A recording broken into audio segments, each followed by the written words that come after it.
Hello everyone, welcome to our classes. हम लोग advent of European companies हम लोगों ने ऑलरेडी डन कर लिया है। उसका आप लेक्चर आप उसको देख सकते हैं, वो मैं प्रीवियसली अपलोड कर दिया हूँ। शायद वो 4 या 5 पार्ट में होगा, आप उसे देख लीजिएगा। वो भी ग्रेट डिटेल में अपलोड है आपको है।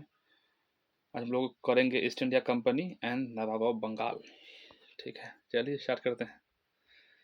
ठीक है, which one of the following was the last governor of Bengal appointed by the Mughal emperor. ठीक है, तो वह कौन सा मतलब कि बंगाल का लास्ट गवर्नर था जो अपॉइंट किया गया था मुगल एम्पायर द्वारा। तो आपको कुछ नहीं तो मुर्शिद कुली खान थे, बात याद रखने वाली बात है। तो मत इसमें आप कुछ भी नहीं कर सकते, आप इसको लिखिए कि मुर्शिद कुली खान जो है, मुर्शिद कुली खान जो है लास्ट क्या था भाई, ये आपको लास्ट गवर्नर था बंगाल का जो अपॉइंट किया था मुगल एम्पायर द्वारा। ठीक है, तो फारूक सियाड़ जो है मुगल एम्पायर था जो कि प्रमोटेड किया था मुर्शिद कुली खान को गवर्नर ऑफ बंगाल 1717 में।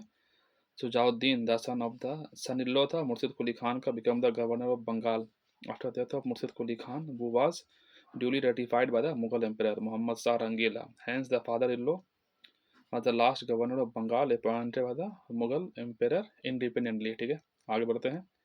नेक्स्ट क्वेश्चन क्या, the last subedar of Bengal who was appointed by the Mughal emperor, इसका आंसर क्या है, मुर्शिद कुली खान है। क्या नाम आंसर क्या है, A4 एप्पल। अभी हमने इसको देखा था। अब देखिए, जो the following war began the consolidation of the British supremacy over India. बहुत कंफ्यूजन पड़ता है मतलब यार एग्जामिनेशन में, मतलब कंसोलिडेशन जहाँ बड़ा आ जाता है ना, तो मैं तो इसको याद रखा हूँ कनॉट प्लेस CP। ठीक है, तो प्लासी आप याद रखिएगा। कंसोलिडेशन का जो जब भी रिलेशन आएगा ना, कौन से वार को बिगन होता है, consolidation of the British supremacy over India, तो किसको माना जाता है, वो प्लासी को माना जाता है। ठीक है, तो ब्रिटिश जो सुप्रीमेसी बाद एस्टेब्लिश होता है इंडिया में from the battle of Plassey में, जो कि ब्रिटिश डिफीट करता है नवाब सिराजुद्दौला को। चीज़ याद रखने वाली बात है, इन द बैटल ऑफ प्लासी 23 जून 1757 को होता है under the commander of the Robert Clive. ठीक है, नवाब आर्मी जो होता है under the command of the 3 traitor, 3 गद्दार थे, मीर जाफर, यार लतीफ़ खान और राय दुर्लाभ। ये तीनों एक ऐसे गद्दार है जो कि मतलब हिस्ट्री मतलब ये अपने आप को मतलब लिख दिया जाता है। ठीक है, और इसी की वजह से जो है बैटल ऑफ प्लासी हारा जाता है। ठीक है, और सिराज यहाँ से मतलब फ्लीड हो जाता है from the battle field in the Murshidabad due to the adverse circumstances of the war. It finally resulted in his defeat. His victory profoundly installed military and the commercial benefit to the British. Battle of Plassey set the ground for the British political dominion, याद रखने बात है, over the 3 leading state of the agriculture and handicraft, Bihar, Bengal, Orissa में। Battle of Plassey founded किया था British empire in India में। However जो battle of Buxar 1764 में है, वो एक्चुअल इस्टेब्लिश किया था ब्रिटिश सुपीरियरिटी इन इंडिया। ठीक है, तो इस चीज़ को आप याद रख सकते हैं। असल में हुआ क्या था कि बैटल ऑफ प्लासी में जो बेसिकली जो सिराजुद्दौला को लगा था कि हम बहुत ईजिली हर डिफीट कर देंगे किसको, मतलब एक मतलब इंग्लिश को, लेकिन हुआ क्या कि ये जो मीर जाफर है, ठीक है, इसने गद्दारी कर दिया। ठीक है, तो वो क्लाइव से यह मतलब मिल गया। ठीक है, तो और जब जैसे ही मिला तो इसको लगा कि इसको बोल दिया हम तुमको नवाब बना देंगे इसको हटा करके। तो ऐसा ही होता है, उसने भेद कर दिया, ख़त्म, और वो मतलब उसकी जो रूल है मतलब वो ख़त्म हो गया। ठीक है, first decisive military success of the English East India company in India is marked by the battle of Plassey है। ठीक है, आगे बढ़ा जाए। The battle of Plassey was fought in the 1757। Date याद रखिएगा, 1757 किसी भी हाल में भूलना नहीं है।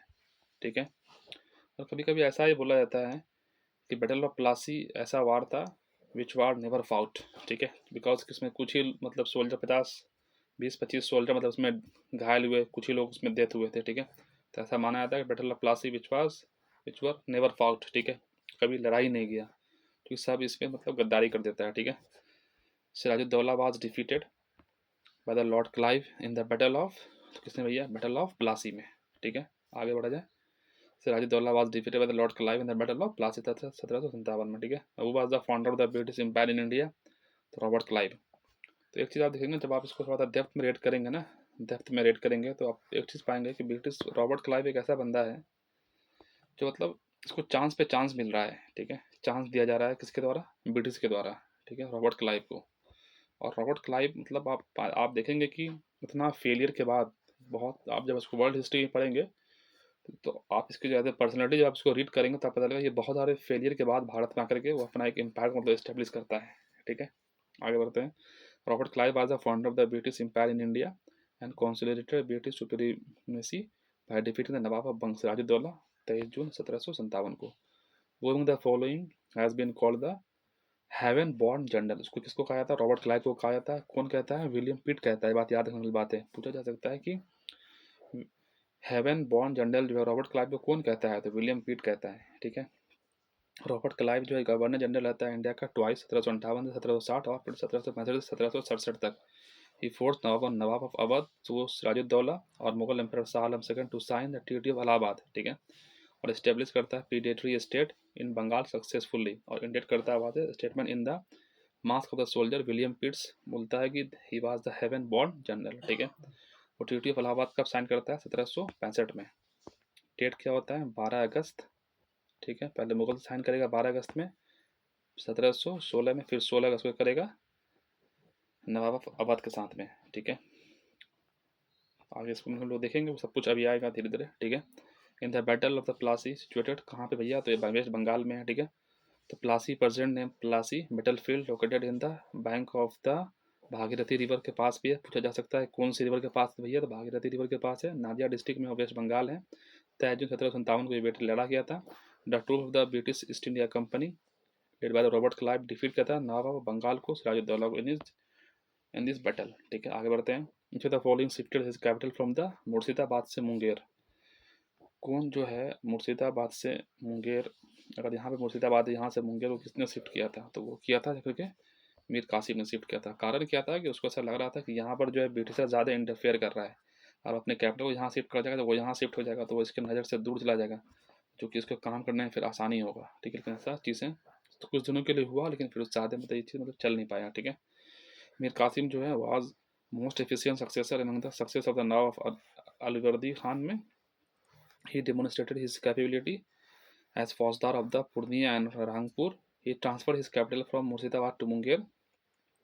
The reason was to secure himself from the constant interference from the Kolkata and introduce करना मुर्शिदाबाद में। ही ऑर्गेनाइज हिज आर्मी, अपने आर्मी को यूरोपियन मॉडल पर उसने ऑर्गेनाइज किया, मैनेज किया फैक्ट्री ऑफ आर्म्स को, एम्यूनेशन को मुंगेर में मैन्युफैक्चरिंग किया, टैंक्स एंड द मैचलॉक्स को, गन्स को। Besides Mir Qasim's had made efforts to reforms state financial condition. ठीक है, और लेकिन ये ज़्यादा मतलब सक्सेस नहीं रहा, बैटल ऑफ बक्सर में ये सब कुछ हार जाता है। ठीक है, most decisive battle that lead to the establishment of the supremacy of the British in India, तो वो कौन भैया? तो बैटल ऑफ बक्सर है मोस्ट डिसाइसिव। ठीक है, और कंसोलिडेशन किससे होता है? प्लासी, सीपी, नॉट प्लेस, याद रखने वाली बात है। तो 22 अक्टूबर 1764 में ब्रिटिश आर्मी डिफीट करता है एलाइड फोर्स ऑफ 3 लोगों को, मीर कासिम को, नवाब अवध को, और ये सुजाउद्दौला है। वहाँ पे क्या था? सिराजुद्दौला, याद रखिएगा प्लासी में। यहाँ पे क्या? Shujauddaula and Mughal emperor Shah Alam second. British army command was in the hands of the major Hector Munro. बात याद रखिएगा, यहाँ पर क्लाइव अभी नहीं है। Battle of Buxar, the battle of Buxar assured the result of the Plassey battle and establishment the British supremacy of the Banaras and Allahabad across the Ganga. The Battle of Buxar made the way for the British and proved that there were no strong competitor before the British. The Battle of Buxar completed what Plassey had begun. Plassey जो शुरुआत किया था, भले ही प्लासी में ये गद्दारी से जीता हो, लेकिन बक्सर ने उसको कंप्लीट कर दिया। और जेम्स स्टीफन बोलता है कि बैटल ऑफ बक्सर जो है वो deserve more credit than the battle of Plassey. ये बात याद रखने वाली बात है। As the origin of the British power in India. ठीक है, if the result of the both significant battles are analyzed, it can be said that the battle of Plassey was won by the tragedy, मतलब वो गद्दारी से जीता गया था, but battle of Buxar shows the supremacy of the English armies and the military skill.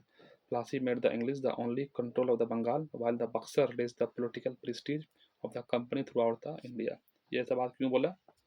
क्योंकि यहाँ पे ट्रीटी ऑफ इलाहाबाद करा जाता है, जिसकी वजह से बहुत सारा जो पावर है शाह आलम सेकंड मुगल आर्मी का वो खत्म हो जाता है। ठीक है, बंगाल और उड़ीसा का जो भी मतलब दीवानी राइट है वो सब कुछ उसके पास चला जाता है। ठीक है, इसको आगे हम लोग देखेंगे भी और। ठीक है, out of the following most decisive battle fought by the English East India company was, क्या भैया? बैटल ऑफ बक्सर है। आगे बढ़ा जाए। Which one of the following is the considered to be the most significant battle in the establishment of the British supremacy in India? तो battle of Buxar है, ठीक है। वो was the ruler of the Delhi at the time of the battle of Buxar, बहुत मतलब question पूछा जाता है। शाह आलम सेकंड, याद रखने वाली बात है, ठीक है। वो was the Nawab of Bengal when the battle of Buxar was fought, बहुत इंपॉर्टेंट क्वेश्चन। आपको लगेगा कि मीर कासिम है, नहीं, मीर कासिम तो इसके खिलाफ लड़ता है बैटल ऑफ बक्सर में, उस समय मीर जाफर को फिर से बना दिया जाता है, ठीक है। कंपनी को लगता है यार इससे अच्छा तो हम मीर जाफर ही था जो हमारे फेवर में कुछ काम कर रहा था। बैटल ऑफ बक्सर जो फाउट होता है 22 या 23 अक्टूबर 1764 को between the force under the command of the British East India company, जो कि हेक्टर मुंडो लीड करता है, और कंबाइंड आर्मी होता है मीर कासिम, मुगल किंग शाह आलम सेकेंड और नवाब ऑफ अवध खान, नवाब अवध मीर जाफर, ठीक है। नवाब ऑफ अवध था, ठीक है, और मीर जाफर जो बंगाल का उस समय क्या था, नवाब था, ठीक है। आगे बढ़ा जाए। Which treaty was signed after the battle of Buxar, ये हमने पढ़ा है कि ट्रीटी ऑफ इलाहाबाद 1765 में साइन होता है बैटल ऑफ बक्सर के बाद में, ठीक है, ठीक है। ये देखिए ये ट्रीटी ऑफ सगोली है, ट्रीटी ऑफ सालबाई है, और ट्रीटी ऑफ बसीन है। तो आपको इसके बारे में आपको पता होना चाहिए कि ट्रीटी ऑफ सालबाई कब हुआ है, ट्रीटी ऑफ सुगोली कब हुआ है, ट्रीटी ऑफ बसीन कब हुआ है। एक 1782 में हुआ है, एक 1802 में हुआ है, ठीक है। आप मुझे बताएं कौन सा ट्रीटी ऑफ सालबाई और ट्रीटी ऑफ बसीन, कौन 1782 में हुआ है, कौन 1802 में हुआ है, ये आप मुझे कमेंट सेक्शन में बताएं, ठीक है। और क्या ट्रीटी ऑफ सगोली 1816 में हुआ है, क्या ये बात सही है या गलत है, और ट्रीटी ऑफ सगोली किस चीज़ से रिलेटेड है, मतलब इसका आंसर मैं आपको अगले वीडियो में आपको बताऊंगा इसके बारे में ग्रेट डिटेल में, ठीक है। नेक्स्ट क्या है, which of the following ruler had granted Deewani of east India company, भाई दीवानी राइट जो दे दिया था बंगाल और उड़ीसा का, किसको दे दिया था, बिहार, बंगाल और उड़ीसा का, after the treaty of Allahabad, वो था दिया था शाह आलम सेकंड, याद रखने वाली बात है, ठीक है। First treaty of Allahabad sign हुआ था 12 अगस्त 1765 को, याद रखने वाली बात है।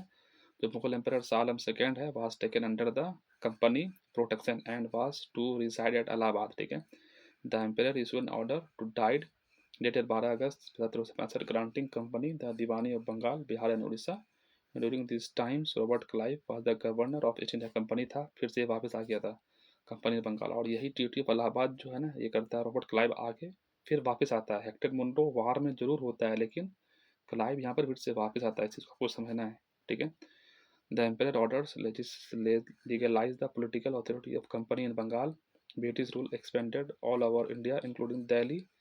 Successor of the Shah Alam second, Akbar second 1806 से 1837, बहादुर शाह 1837 से 1857, become the pensioner of the East India Company, ठीक है। वो granted the diwani right of Bengal to the East India Company 1765 में किसने दिया भैया, तो मुगल एम्पर शाह आलम सेकेंड ने दिया था, ठीक है। नेक्स्ट क्या है जी,